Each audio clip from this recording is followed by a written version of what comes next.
Namaskar friends, once again welcome back to our channel Prashant Sir Official with yet another very important and interesting topic. Today's topic is assigning expiry date or retest date. How to assign expiry date or retest date to API or finished product, right? So let us begin. What are the regulatory references to assign shelf life or retest period or expiry date to API and finished product? Number one, revised schedulium. If we go by the revised schedulium says that QC shall establish expiry date and shelf life specification on the basis of stability test related to storage condition. Number one. Number two, EDQM and ICH-Q1E. As per ICH-Q1E, the purpose of stability study is to establish, based on the testing, a minimum of 3 batches of a drug substance or product, a retest period or shelf life, and label storage instructions applicable to all further batches manufactured and packed under similar circumstances. That means ICH clearly says that you have to have the 3 batches data to assign the retest period or shelf life, and it should be based on the recommended storage conditions, and based on these 3 batches you can assign the same shelf life to all upcoming batches manufactured and packed under similar circumstances. This is clear-cut requirement. Okay. What USFDA says? USFDA says generally the placing of 3 initial batches into the long-term stability program is considered minimal to assure batch uniformity for establishing an expiration date.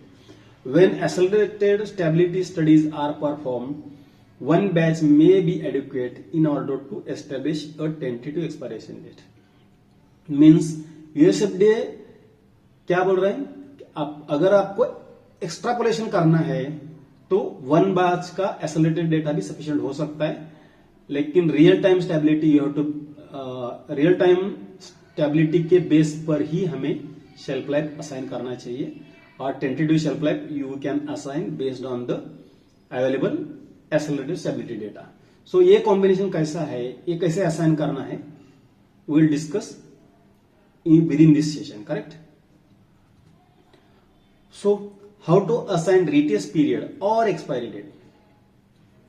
In order to begin with this session, it is very essential to understand few terminologies.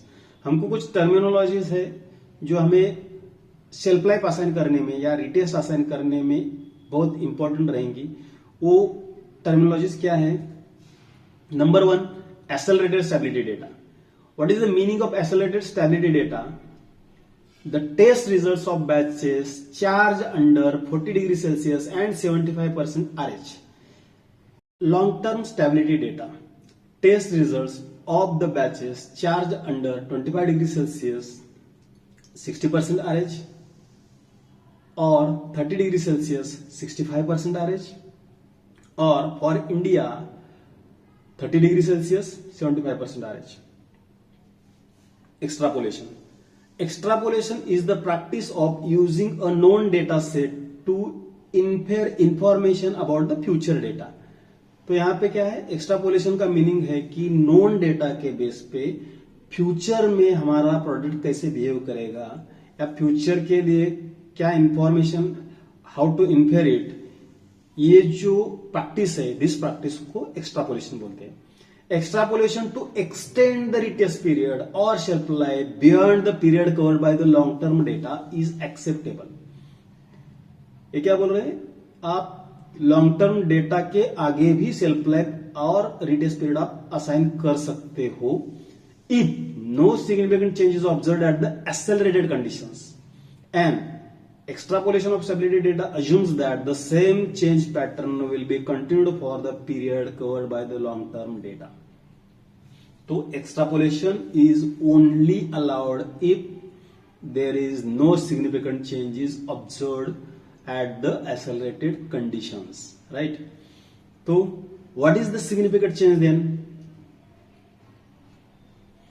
Significant change for drug substance, that is API, is defined as failure to meet its specification. And in general, significant change for a drug product is defined as number one, a 5% change in assay from its initial value or failure to meet the acceptance criteria for potency when using biological or immunological procedures. Number two criteria, any degradation products exceeding its acceptance criteria. Number three, failure to meet the acceptance criteria for appearance, physical attributes, and functionality tests. For example, color, phase separation, resuspendability, caking, hardness, dose delivery per actuation.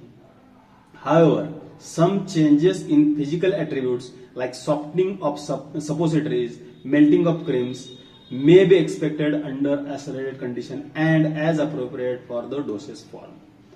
Number 4 criteria, failure to meet acceptance criteria for pH. Number 5, failure to meet acceptance criteria for dissolution for 12 dosage units. Right? So, this is the meaning of significant change for drug substance or drug product, that is for API or finished product. Okay? Now, before proceeding for how to assign the shelf life, one humble request. आपको अगर ये मेरे videos अच्छे लग रहे हैं तो like कीजिए. अगर आप नए हो चैनल पे तो चैनल को सब्सक्राइब कीजिएगा, आपके दोस्तों के साथ शेयर कीजिए, and don't forget to click on the bell icon so that you can receive notification for all upcoming videos. Right? Now, to understand how to assign the shelf life or expiry date or retest period to an API or finished products, one need to refer to Appendix A, decision tree for data evaluation for retest period or shelf life estimated for the drug substance or products of ICH Q1E, Appendix A of ICH Q1E. लेकिन यहां पे same एक requirement दिया हुआ है, excluding frozen products. What it mean? This extrapolation does not apply to the frozen products. तो कौन से frozen products? For the drug substance और products intended for storage in freezer और बिलो -20 डिग्री सेल्सियस. तो ओ केस में क्या करना है? In that case the retest period or shelf life should be based on the long-term stability and should be assumed on the case-by-case basis, right? Now, before referring to decision tree, we need to answer below questions. Question number 1, do we know the recommended storage condition of selected product? जिसको आपको shelf life assign करनी है, उसका आप storage condition, recommended storage condition हमें पता है क्या? EPS. Go ahead. Do we have 6 month accelerated condition data? 6 महीने का एक्सेलरेटेड कंडीशन का डेटा अपने पास है क्या? 6 महीने का एक्सेलरेटेड कंडीशन का डेटा है, इसका मतलब मिनिमम 6 month का रियल टाइम का भी डेटा है. Right? Answer to this question is yes. Then proceed. Was there any significant change at accelerated condition within 6 month? Accelerated condition में 6 month में कुछ सिग्निफिकेंट चेंज मिला था क्या हमको? अगर ये मिला था तो हमें एक्सट्रापोलेशन के टाइम पे कंसिडर करना होगा, क्योंकि एक्सेलरेटेड कंडीशन में अगर सिग्निफिकेंट चेंज है तो extrapolation is not allowed. Right? So how many months long term stability data is available? Long term stability data कितने महीने का अवेलेबल है, क्योंकि वो कैलकुलेशन में आगे लगेगा. तो इसको समझते हैं इस चार्ट के हिसाब से. Right? This is chart from the ICH Q1E. What he is asking, tabulate or plot the stability data on all attributes at all storage condition, evaluate each attribute separately. तो हमने tabulate कर लिया. पहला question है significant change at accelerated condition within 6 months है क्या? If answer is yes, intended to the storage in the refrigerator, ये refrigerator में रखने के लिए इस प्रोडक्ट रेकमेंड किया है क्या?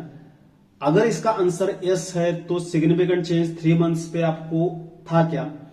आंसर इसका यस हो तो भी एक्स्ट्रापोलेशन अलाउड नहीं है, आंसर नो हो तो भी एक्स्ट्रापोलेशन अलाउड नहीं है। लेकिन यहां पे फिर क्यों वाई यस एंड नो बोल रहे हैं? तो जहां पे आपका आंसर नो है वहां पे आपको एक्सकर्शन जो है वो डेटा कंसीडर करने की जरूरत नहीं है। आंसर यस है तो एक्सकर्शन को कंसीडर करने की जरूरत है for statistical analysis if long term data shows variability. But हमारे लिए ये इंपॉर्टेंट नहीं है कि दोनों केस में हमें एक्स्ट्रापोलेशन अलाउड नहीं है। ठीक है, अभी back to the question, significant change at accelerated condition within 6 month, answer yes है। Intended for the storage in a refrigerator, इसका आंसर अगर नो है तो significant change at intermediate condition था क्या?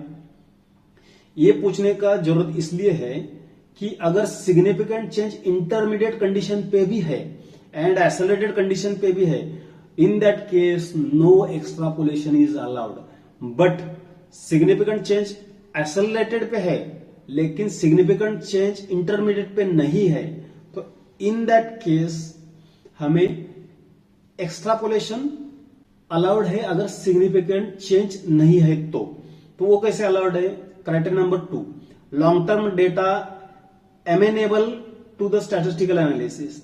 लॉन्ग टर्म डेटा जो आपके पास है, is that data amenable for the statistical analysis, means acceptable है क्या, वो जस्टिफाइबल है क्या डेटा, उसका कुछ यूज हो सकता है क्या? अगर हो सकता है तो आप स्टैटिस्टिकल एनालिसिस परफॉर्म करो। अगर आपने डेटा एमेनेबल है, स्टैटिस्टिकल एनालिसिस परफॉर्म किया है, तो if backed by the statistical analysis and relevant supporting data, y up to 1.5x allowed है। इसका मतलब आपके पास अगर 3 महीने का डेटा है तो 1.5 इंटू 3 आप उसको शेल्फ लाइफ असाइन कर सकते हो। अगर आपका लॉन्ग टर्म का डेटा एमेनेबल नहीं है, स्टैटिस्टिकल एनालिसिस आपने परफॉर्म नहीं किया है, लेकिन आपका रिलेवेंट सपोर्टिंग डेटा है, तो आपको x+3 मंथ का शेल्फ लाइफ दे सकते हैं। मतलब लॉन्ग टर्म का डेटा आपके पास 6 महीने का है और आपको 6 महीना प्लस 3 महीना, तो 6+3 9 महीने तक आप शेल्फ लाइफ असाइन कर सकते हो। ठीक है, यहां पे खाली 9 महीने तक कर सकते हो। यहां पे अगर 6 महीने का डेटा है तो 9 मंथ ये हो जाते हैं, तो आप 6 मंथ के डेटा के ऊपर 9 मंथ का डेटा असाइन कर सकते हो। और यहां पे x+6 मंथ के ऊपर नहीं जाना चाहिए। ये कैसे कैलकुलेट करना है वो आगे मैं समझा दूंगा। अभी चलते हैं हमारा फेवरेबल कंडीशन, जहां पे एक्सेलरेटेड कंडीशन में हमारा कोई भी कंसर्न नहीं है। एक्सेलरेटेड डेटा शोज लिटिल और no change over the time period और लिटिल और no variability. Long term data amenable to the statistical analysis and statistical analysis perform, ये दोनों सिचुएशन है। अभी इसमें क्या करना है, देखो हमारा एक्सेलरेटेड डेटा में कोई मेजर इश्यू नहीं है और लॉन्ग टर्म में भी मेजर इश्यू नहीं है। लिटिल और नो वेरिएबल मतलब सिग्निफिकेंट चेंज नहीं है, वेरिएबल्स बहुत कम है, तो ऐसे केस में स्टैटिस्टिकल एनालिसिस करने की जरूरत भी नहीं है। तो सिंपल कंडीशन मेरे लिए क्या है, एक्सेलरेटेड कंडीशन में 6 महीने तक मेरे पास कोई भी इश्यू नहीं होना चाहिए। इन दैट केस सिंपल कैलकुलेशन करके हम लोग शेल्फ लाइफ असाइन कर सकते हैं। वो कैसे करना है वो आगे की स्लाइड में बता दूंगा। अगर लॉन्ग टर्म में मतलब सॉरी एक्सेलरेटेड डेटा में लिटिल चेंज है, वेरिएशन है, तो वो केस में हमें लॉन्ग टर्म का डेटा एमेनेबल है क्या, तो स्टैटिस्टिकल एनालिसिस करना पड़ेगा। स्टैटिस्टिकल एनालिसिस के बेस पे हम अगर backed by the statistical analysis and relevant supporting data, ये 2x तक हम कैलकुलेशन कर सकते हैं। और अगर दोनों का आंसर नहीं है तो y is equal to 1.5x, यहां पे सेम कंडीशन अप्लाई हो जाएगा। इंस्टेड ऑफ 2x 1.5x हम कैलकुलेट कर सकते हैं। इसका मतलब है यहां पे अगर सारे कंडीशंस ओके है, एक्सेलरेटेड कंडीशन ओके है, 6 महीने का सेल्फ लाइफ डेटा है अपने पास, तो क्या कर सकते हैं, लेट अस सी। अभी यहां पे आपको अच्छे तरह से समझ में आएगा कि ये चार्ट क्या बोल रहा है। लेकिन कंडीशन ये है कि आपका एक्सेलरेटेड का डेटा शुड बी ओके, मतलब there should not be significant change in accelerated data up to 6 month. ठीक है, you have product A for which stability. यहां पे दो कंडीशन और बताना चाहूंगा। एक ये है, आपका प्रोडक्ट अगर जनरल स्टोरेज कंडीशन वाला है, दैट इज जो हम बोलते हैं कि below 25 degree Celsius, below 30 degree Celsius, below 40 degree Celsius, ऐसे जो प्रोडक्ट्स है जो फ्रोजन नहीं है, फ्रीज नहीं करने हैं, रेफ्रिजरेटर नहीं करने हैं। फ्रोजन के लिए तो आप एक्सट्रापोलेशन नहीं कर सकते हैं, रेफ्रिजरेशन के लिए कर सकते हैं, उसका क्राइटेरिया अलग है। और अदर प्रोडक्ट्स के लिए एक स्क्रीन पे आपके जो दिख रहा है वो है। तो अदर प्रोडक्ट्स के लिए क्या है, for example you have product A for which stability data is available as below. Accelerated का 6 महीने का है, लॉन्ग टर्म का भी 6 महीने का है। अभी समझो हमारा जनरल के लिए फॉर्मूला क्या है, y is equal to up to 2x but not exceeding x plus 12 month. यहां पे y क्या है, प्रपोज द रिटेस्ट पीरियड और शेल्फ लाइफ। x क्या है, period cover by the long term study. इसका मतलब मेरे पास लॉन्ग टर्म स्टडी का 6 महीने का डेटा है। अभी ये कंडीशन कांस्टेंट है, 6 महीने का accelerated data without significant change मेरे पास है। ये कहीं पे भी कैलकुलेशन नहीं है, लेकिन कैलकुलेशन में नहीं आता है, लेकिन this is basic requirement. Accelerated data of 6 month without any significant change is required, although it is not considered during any calculation. Basic requirement है। ओके, तो अभी एक कंडीशन देखते हैं। फिर यहां पे y is equal to 2 into 6, 6 महीने का लॉन्ग टर्म का डेटा मेरे पास है, तो 2 इंटू 6 12 मंथ हम असाइन कर सकते हैं। मेरे पास 6 महीने का एक्सेलरेटेड का डेटा है, 6 महीने का लॉन्ग टर्म का है, तो मैं 12 महीने का शेल्फ लाइफ दे सकता हूं। अभी सेम कंडीशन मेरे पास 9 महीने का लॉन्ग टर्म का data I have, then y is equal to 2 into 9, 18 month दे सकते हैं। If we have the 12 month long term data, then y is equal to 2 into 12, that is 24 month. ठीक है, now if we have 18 months long term data, then y is equal to 2 into 18, 36 month. यहां पे understand करो, I have these texts are written in a red mark because this is not acceptable. क्योंकि condition क्या है, y up to 2x is acceptable but not exceeding x plus 12. यहां पे 2x क्या हो रहा है, 36, लेकिन x plus 12, अगर x प्लस 12, 18 प्लस 6 क्या हो रहा है, 24. So you cannot assign 36 month, you have to assign only up to 24 months. 18 month के डेटा के बेस पे आपको मींस क्या है, 12 महीने तक ही आपको 2x अलाउड है। 18 महीने के बाद आपको प्लस 12 ही अलाउड है। इसका सीधा सीधा मतलब यह है कि 18 महीने का डेटा है तो 18 प्लस 6 24 हो जाएगा। आपके पास 24 मंथ का डेटा है तो 24 प्लस 6 30 मंथ तक आप शेल्फ लाइफ असाइन कर सकते हो। तो that way we have to consider. ये हो गया जनरल स्टोरेज कंडीशन के लिए। नाउ अगर प्रोडक्ट रेफ्रिजरेटेड स्टोरेज कंडीशन के लिए रिकमेंड है तो सेम कंडीशन पकड़ते हैं कि 6 महीने का एक्सेलरेटेड का डेटा है मेरे पास, 6 महीने का लॉन्ग टर्म का है। रेफ्रिजरेशन के लिए और रेफ्रिजरेटेड प्रोडक्ट के लिए मेरा फॉर्मूला क्या है, y is equal to up to 1.5x but not exceeding x plus 6 month. Same criteria है, इंस्टेड ऑफ 2 यहां पे 1.5 हो जाता है if product is recommended for the refrigerated storage condition. So in that case क्या हो जाएगा, फॉर 9 मंथ 1.5 इंटू 9 13.5, लेकिन 13.5 आड फिगर है तो 12 मंथ का हो जाएगा। 12 महीने का है तो 1.5 इंटू 12 18 मंथ आप असाइन कर सकते हो। 18 महीने का लॉन्ग टर्म का डेटा है अपने पास तो सेम कंडीशन आ जाएगा, 18 इंटू 18 इंटू 1.5 27 मंथ हो जाता है। लेकिन सेकंड क्राइटेरिया फुलफिल नहीं हो रहा है क्योंकि 18 प्लस 6 होता है 24, तो हम लोग 27 असाइन नहीं कर सकते। In that case you have to assign 24 months, right. So friends, I believe this video must be very interesting. आपको ये वीडियो बहुत अच्छा लगा होगा, इंफॉर्मेटिव लगा होगा और आपके सारे concerns related to assign the shelf life और retest period based on the available stability studies data, इसके मैंने सारे आंसर दे दिए। Still if you have any question on that you can write me in comment box. I will try to answer your queries. Once again, thank you. Jai Hind.